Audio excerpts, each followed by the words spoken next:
Hello everyone, मैं शिवी एक बार फिर से आप सभी के साथ एक बेहतरीन टॉपिक लेकर आई हूँ। जैसे कि आज आप सभी लोग जानते हैं कि बुद्ध पूर्णिमा है, तो आज बुद्ध पूर्णिमा से रिलेटेड मैं आज गौतम बुद्ध जी के बारे में कुछ महत्वपूर्ण जानकारी दूंगी आप सभी को। हालांकि हमारी जो श्रृंखला चल रही है वो मुग़ल काल चल रही है, पर आज उनके दिन पर आज मैंने सोचा कि आप लोग को उनसे रिलेटेड जितने भी स्थापत्य बौद्ध संबंधी जितनी भी मूर्तियों का वर्णन कर सकूँ मैं आपको कर सकती हूँ। ठीक है, तो आज टोटल मैं 30 क्वेश्चंस आप लोग को बताऊंगी और 20 क्वेश्चन नेक्स्ट वीडियो में बताऊंगी। तो इस वीडियो को पूरा देखिए और इसमें जितने भी प्रश्न मैं आप लोग को बताऊंगी वो सारे ही पेपर में रिपीटेड हैं।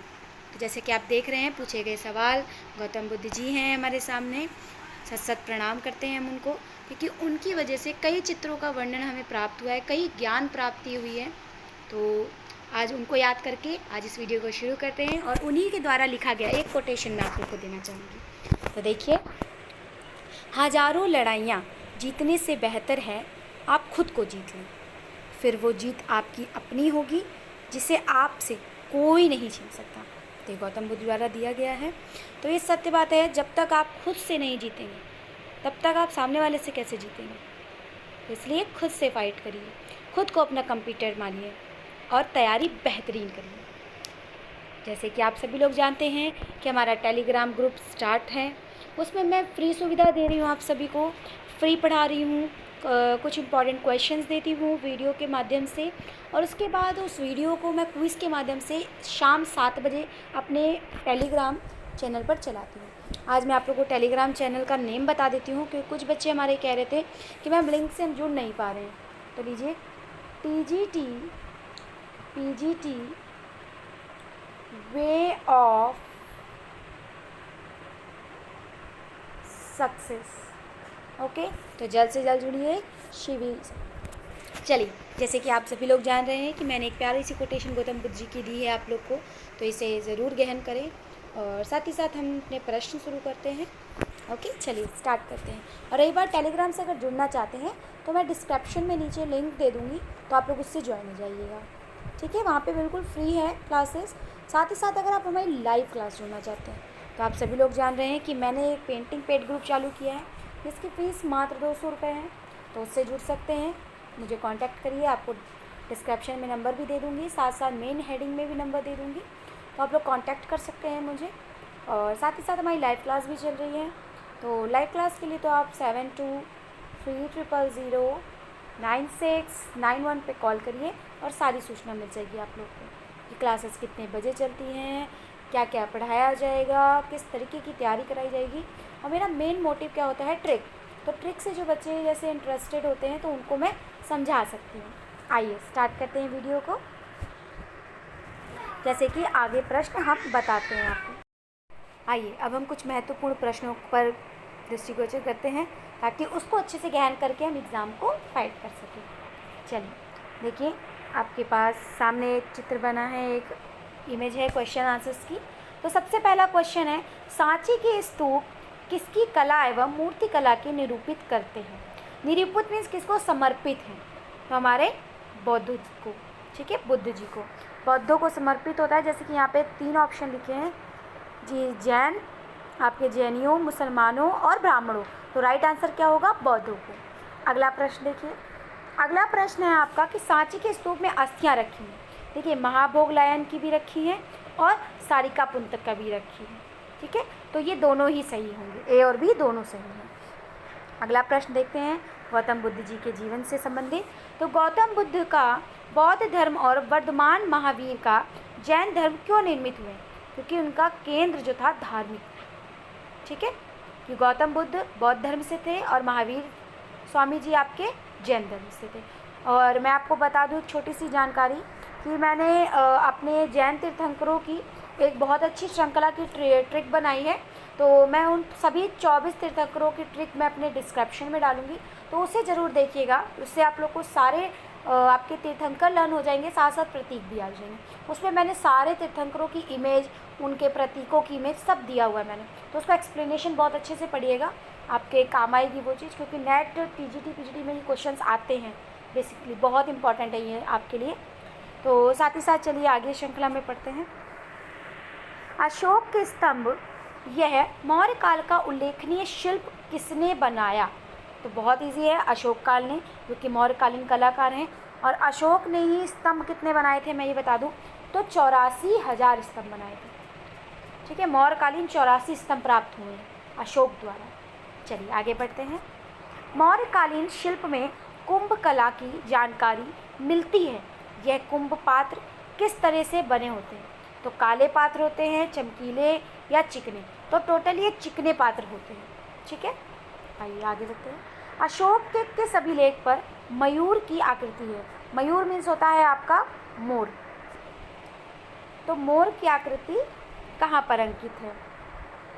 तो आंसर देख जैसे कि हम पढ़ रहे थे कि अशोक के किस अभिलेख पर मयूर की आकृति बनी।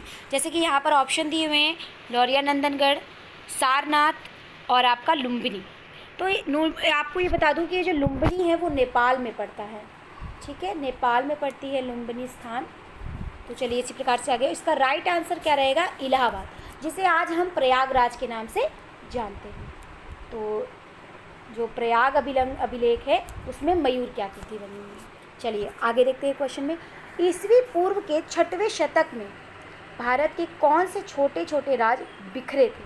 तो मगध जो है वो आपका इसमें राइट आंसर है। चलिए आगे देखते हैं। स्तूप के माथे पर किसकी छतरी बनाई जाती है? तो टोटल आपकी छतरी किस चीज़ से बनाते हैं? लकड़ी की छतरी बनाते हैं स्तूप में। ठीक है, आगे देखिए नेक्स्ट क्वेश्चन आप सभी के सामने। क्वेश्चन है आपका कि सांची के स्तूप का निर्माण कब प्रारंभ हुआ? तो 3वीं शताब्दी में स्टार्ट हुआ था ये, तो इसको राइट आंसर्स कर लेंगे आप लोग। आगे देखिए, बुद्ध से संबंधित एक और महत्वपूर्ण प्रश्न कि बुद्ध के जीवन का मोहक प्रसंग शिल्पांकन अमरावती में किस तरह हो दिखाया गया? तो जो बोधिसत्व के सिंहासन है उसमें उपदेशक है। ठीक है, तो उपदेश देते हुए दिखाया गया उनके सिंहासन पर। आइए अगला देखते हैं। मंगोलियन प्रभाव कनिष्क के पुतले में देखा जा सकता है। यह किस शताब्दी में प्रचलित किया गया था? तो इसका राइट आंसर है आपका 1ली शताब्दी में। ठीक है, नेक्स्ट है कुषाणकालीन है आपका मोस्ट इम्पॉर्टेंट पॉइंट है कि कुषाणकालीन केडी फिशेस, इसी को कुट फिशेस भी कहते हैं, जो कि संस्थापक माने जाते हैं कुषाण काल के, कुट फिशेस। ये एग्ज़ाम में आ चुका है तो इसे आप अच्छे से हाईलाइट कर लें। तो अगला देखिए कि कुट फिशेस राजा ने भारत के किस राज्य को जीतकर बौद्ध धर्म को स्वीकार था? तो जम्मू कश्मीर को जीता था इन्होंने, उसके बाद तत्पश्चात बौद्ध धर्म की स्थापना की थी इन्होंने। अगला देखिए, सुल्तानगंज से प्राप्त बुद्ध प्रतिमा किससे निर्मित है? तो सुल्तानगंज आपका ये तार्म, इससे तार्म कहते हैं, तार्म मीन्स तांबे की प्रतिमा। ठीक है, तांबे की प्रतिमा प्राप्त हुई है सुल्तानगंज से बुद्ध की। चलिए आगे देखते हैं। वाङ्मय और कला के चहेते कौन से राजा थे? तो चंद्रगुप्त मौर्य सबसे चहेते राजा माने जाते हैं। अगला देखिए, किन लोगों ने अफगानिस्तान और बलूचिस्तान को जीतकर राज किया? तो पर्शियन लोगों ने। ठीक है, पर्शियन लोगों ने किया था। और ग्रीक मीन्स मैं बता दूं, ग्रीक मीन्स यूनान भी होता है, या आप इसी को यूनानी भी कह सकते हैं। ठीक है, चलिए आगे बढ़ते हैं। बरहुत का स्तूप किस जिले में है? तो नागौद जिले में है, मध्य प्रदेश में पड़ता है नागौद। मोस्ट इम्पॉर्टेंट पॉइंट है ये आपका। आइए इसी प्रकार से अगली श्रृंखला में आते हैं। नेक्स्ट क्वेश्चन है मोस्ट इम्पॉर्टेंट बुद्ध जी का, जो कि बहुत बार एग्ज़ाम में आया है। जैसे कि आप सभी लोग जानते हैं कि आज बुद्ध पूर्णिमा है, तो उसी प्रकार से मैंने आज बुद्ध जी का टॉपिक लिया है आप लोग की अच्छे पॉइंट्स लाकर। इसी प्रकार से आगे बढ़ते हैं कि बुद्ध के जन्म के प्रतीक को किस रूप में मनाया गया है? तो आप अधिकतर देखते हैं कि बुद्ध जी की जो भी प्रतिमाएं स्थापित की जाती हैं वो कमल पर स्थापित की जाती हैं। तो अधिकतर तो इनका प्रतीक क्या है जन्म का? कमल, उत्पन्न होना। ठीक है, चलिए अगला देखिए। सिमुक ने किसको पराजित करके आंध्र राज्य की स्थापना की थी? तो सिमुक ने किसको पराजित किया था? सुशर्मा को। ठीक है, आइए इनसे रिलेटेड छोटी सी जानकारी ले लेते हैं ताकि आपको सुशर्मा और सिमुक जी के बारे में क्लियर हो सके। 18वां क्वेश्चन हम पढ़ रहे हैं और इसका एक इन शॉर्ट आप लोग को थोड़ा सा डिटेलिंग में बताना चाहूँगी। जैसे कि आप सभी लोग जानते हैं कि सुशर्मा हैं वो अंतिम शासक हैं आपके कण्व वंश के, कण्व वंश। और मैंने एक कण्व वंश की एक ट्रिक बनाई थी, तो मैं आप लोग से शेयर करना चाहूँगी कि जैसे कि कर्ण, कर्ण मीन्स जैसे साउंड हो रहा है कृष्ण, है ना, कृष्ण, तो कृष्ण के पिता का नाम क्या था, वासुदेव। तो इसी प्रकार से जो कर्ण वंश के संस्थापक रहे वो वासुदेव रहे। तो इन्हें अच्छे से तैयार कर लें। इसी प्रकार से मैं अपनी लाइव क्लास में ट्रिक के माध्यम से बच्चों को तैयारी करा रही हूँ। और अगर आप मेरी लाइव क्लास से जुड़ना चाहते हैं, जो कि मैं TGT, PGT, KVS, NVS, RPSC first grade और आपका डीएसएसबी, नेट, जीआरएफ के लिए तैयारी करा रही हूँ।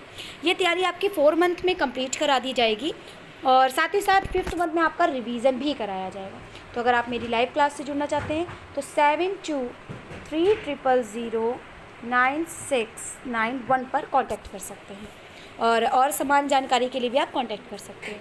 और यही मेरा व्हाट्सएप नंबर भी है। अगर आप चाहें कि कॉल ना मिल रहा हो नेटवर्क इश्यूज़ की वजह से, तो आप मुझे व्हाट्सएप मैसेज भी कर सकते हैं।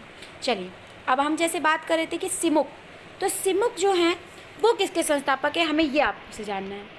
तो सुशर्मा को हराने वाले सिमुक थे और सिमुक जी ने ही सातवाहन वंश की स्थापना की थी। तो सिमुक किसके हो गए संस्थापक, सातवाहन वंश के। इन्होंने ही इनके जो अंतिम आपके कर्ण वंश के अंतिम शासक थे सुशर्मा, ये अंतिम शासक माने जाते हैं सुशर्मा जी। तो मैं ये मेंशन भी कर देती हूँ, कर्ण वंश के अंतिम शासक हैं, कर्ण वंश के अंतिम शासक माने जाते हैं आपके सुशर्मा। तो इन्हीं को हराकर सिमुक ने सातवाहन वंश की स्थापना की थी। और मैं एक चीज़ और बता दूं, जैसे कि आप वासुदेव कर्ण वंश का पढ़ रहे हैं तो उनकी राजधानी मैं बता देती हूँ। इनकी राजधानी जो रही है वो पाटलिपुत्र रही है। किसकी, सुशर्मा के जो अंतिम जो कर्ण वंश है उसका जो राजधानी रही है वो पाटलिपुत्र रही है। ठीक है, चलिए आगे बढ़ते हैं इसी श्रृंखला में आप सभी के साथ। जैसे नेक्स्ट क्वेश्चन आप देख ही रहे हैं स्क्रीन पे कि गुप्तकालीन शिल्पकला मतलब मूर्ति, तो गुप्तकालीन मूर्ति कला के सौंदर्यीकरण अलंकरण में किसको प्रधानता दी गई है, तो प्राणियों को प्रधानता दी गई है। जो उनके मूल चित्र हैं, जो मेन टेक्सचर्स हैं, उन्हें ज़्यादा शोइंग किया गया है, उन्हें ज़्यादा सुंदरता से कपड़े दिए गए हैं, बहुत प्यारा वर्णन किया है। उनके मंदिर रिलेटेड जितने भी हैं, ठीक है, बहुत ही सुंदर तरीके से वर्णित किया गया है। चलिए इसी श्रृंखला में आगे बढ़ते हैं कि मथुरा के केशव देव का मंदिर कितनी बार विध्वंस हुआ। देखिए, विध्वंस मीन्स होता है कि युद्ध के समय नष्ट हो जाना, कितनी बार मतलब विध्वंस किया गया। ठीक है, मथुरा के केशव देव के मंदिर को तो 3 बार विध्वंस किया गया। चलिए आगे बढ़ते हैं। बौद्ध पुस्तक, मोस्ट इंपॉर्टेंट लाइन है ये, बौद्ध पुस्तकें किस पर लिखी गई थी। तो मैं आपको बताना चाहूँगी कि जैसे बौद्ध पुस्तकें थी वो ताड़पत्र पे लिखी जाती थी।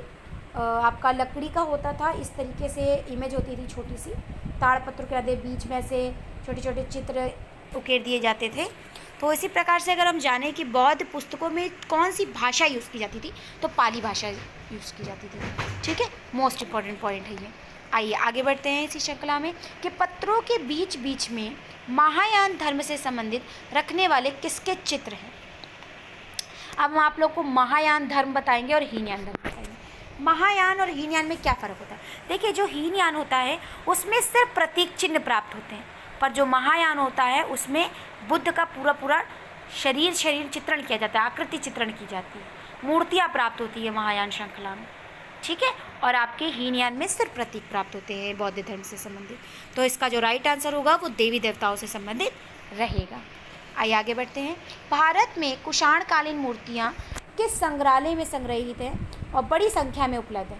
देखिए, जैसे हम जानते हैं कि गांधार शैली है आपकी और एक मथुरा शैली, तो यहाँ ऑप्शन में कहीं भी गांधार तो दिख ही नहीं रहा है, तो जेन्युइन है कि मथुरा संग्रहालय ही सही करेंगे। पर इसमें फोकस क्या कर रहा है इस क्वेश्चन में कि सबसे बड़ी संख्या में, मतलब ज़्यादा संख्या में, तो सबसे फर्स्टली आप मथुरा लगाएंगे।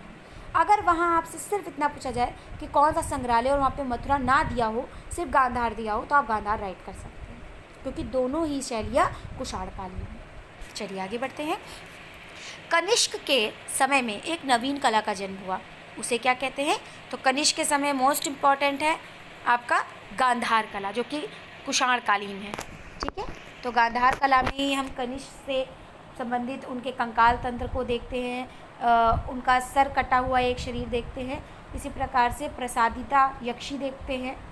ठीक है, तो इसी प्रकार से इसी श्रृंखला में हम तैयारी भी करा रहे हैं अपनी लाइव क्लास में, तो जुड़ लीजिए। जुड़ना चाहते हैं तो बहुत ही अच्छी तैयारी होगी आप लोग की, और अच्छे से फाइट करिए, अच्छे से तैयारी करिए। चलिए आगे बढ़ते हैं। इंडो ग्रीक कला को अन्य किस नाम से जानते हैं? देखो इंडो ग्रीक, ये क्या होता है? ये गंधार कला होती है, इसका अन्य नाम है गंधार कला का। आइए आगे बढ़ते हैं।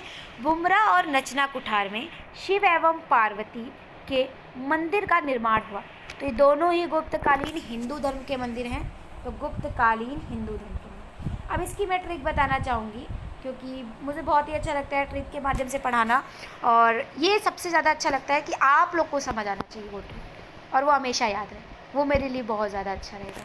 चलिए आइए ट्रिक देखते हैं। जैसे कि बुमरा, तो बुमरा जो होता है वो क्या करता है? वो सताता है बहुत, है ना? बुमरा सतना जिला ऐसे करके। तो बुमरा किसको सता रहा है?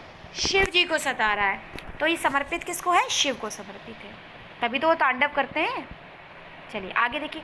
नचना कुठार, देखिए नचना, अब नाचता है, नाचना, तो नाचती कौन है? लड़कियां। तो लड़कियों में कौन है? पार्वती जी। तो ये समर्पित किसको है? पार्वती जी को। चलिए इसी श्रृंखला में अगला क्वेश्चन आप सभी के सामने। सांची के प्रख्यात स्तूप का निर्माण किसके शासनकाल में हुआ? मोस्ट इंपॉर्टेंट आंसर है इसका समुद्रगुप्त के समय में। ठीक, अगला देखिए। मोस्ट इंपॉर्टेंट एग्जाम में आ सकता है कि अशोककालीन स्तंभों की ऊंचाई औसतन कितनी होती? तो 40 से 50 फीट होती है। बरूद के स्तूप का निर्माण किसने कराया था? मोस्ट इंपॉर्टेंट जो बरूद स्तूप है, आप सभी को पता है कि शुंगकालीन बरूद स्तूप है। तो शुंग वंश के जो संस्थापक रहे हैं वो हमारे पुष्यमित्र शुंग रहे हैं। तो अब मैं इसकी भी ट्रिक बताना चाहूँगी। जैसे शुंग साउंड हो रहा है ना यहाँ पे, सूंघना, हम किसको सूंघते हैं? पुष्प, मतलब पुष्य, मतलब पुष्प को सूंघते हैं। तो पुष्यमित्र शुंग वंश के। चलिए इसी प्रकार से आगे बढ़ते हैं और आखिरी प्रश्न पढ़ते हैं अपना, कि कौसाम्बी में स्थित अशोक के प्रयाग स्तंभ लेख, जैसे कि अभी हमने पढ़ा थोड़ी देर पहले आपका इलाहाबाद लेख, प्रयाग स्तंभ लेख को किस मुगल शासक ने इलाहाबाद के किले में स्थापित किया? मोस्ट इंपॉर्टेंट, तो अकबर जी ने ही इन्हें स्थापित कराया था। ये हम अपने लाइव क्लास के स्टूडेंट्स को बता चुके हैं, और बहुत इंपॉर्टेंट क्वेश्चन है ये एग्ज़ाम में कई बार आया है और इस बार भी आने की संभावना है। जैसा कि आप देख ही रहे हैं कि हमारी लाइव क्लासेस कंटिन्यूसली चल रही हैं, हमारे 2 पेड ग्रुप चल रहे हैं। साथ ही साथ हमने आज हमारे बुद्ध पूर्णिमा है, तो बौद्ध धर्म से संबंधित कुछ मैंने पॉइंट्स दिए हैं आप लोग को इम्पोर्टेंट, जिसमें मुझे टोटल 50 क्वेश्चन देने पर मैं आज आपको 30 क्वेश्चन दे रही हूँ। तो उन्हें अच्छे से एनालाइज करिए, और साथ ही साथ डिस्क्रिप्शन में लिंक दूंगी मैं आप लोग को टेलीग्राम का। तो ठीक 7 बजे, कितने बजे? ठीक 7 बजे आपका टेस्ट शुरू हो जाएगा। यही जितने मैंने 30 क्वेश्चन आप लोग के सामने दिए हैं, यही 30 क्वेश्चन शाम को क्विज़ कराई जाएगी। वो बिल्कुल फ्री है आप लोग के लिए क्विज़, तो आप लोग लाभ उठाइए उस चीज़ का, और अच्छे से अच्छे। और रिक्वेस्ट है कि आप सभी लोग मेरी यूट्यूब की जितनी भी वीडियोज़ हैं, जितने भी क्वेश्चंस मैं देती हूँ, उन्हें लिखित ज़रूर लिखें, क्योंकि लिखित लिखने से बहुत सी चीज़ें याद हो जाती हैं। और जैसे मैं छोटे छोटे ट्रिक देती रहती हूँ मिड में, तो कोशिश करिए उन ट्रिक को भी उसके साथ लिखिए। ठीक है, चलिए अब आप लोग डिस्क्रिप्शन में देख लीजिएगा, लिंक मिल जाएगा, जैन तीर्थंकरों की ट्रिक मिल जाएगी, और साथ ही साथ लाइक सब्सक्राइब कमेंट करता करिए। आप सभी लोग वीडियो देखते तो हैं, पर लाइक पता नहीं क्यों करते, तो लाइक करिए। लाइक से मुझे ये लगता है कि हाँ आप लोग को बहुत ही अच्छी लग रही है वीडियो। तो सबसे पहले वीडियो शुरू होते ही सबसे पहले लाइक दिया करिए, और उसके बाद सब्सक्राइब किया करिए, ताकि आने वाली जितनी भी अपडेट है वो आपके पास सबसे पहले पहुँच जाए। ठीक है, बेल आइकन प्रेस करिए, साथ ही साथ शेयर करिए जितने भी विजुअल आर्ट के स्टूडेंट हैं। और ये टॉपिक तो ऐसा है कि सिर्फ ड्राइंग से नहीं, हर एक फील्ड में आप ये पढ़ सकते हैं गौतम बुद्ध के बारे में। ठीक है, तो सभी को शेयर करिए अपने फ्रेंड्स को ये वीडियो, और साथ ही साथ कमेंट करके बताइए कि वीडियो और हमारी ट्रिक कैसी लगती है आप लोग को। Okay, take care to all the best for exam.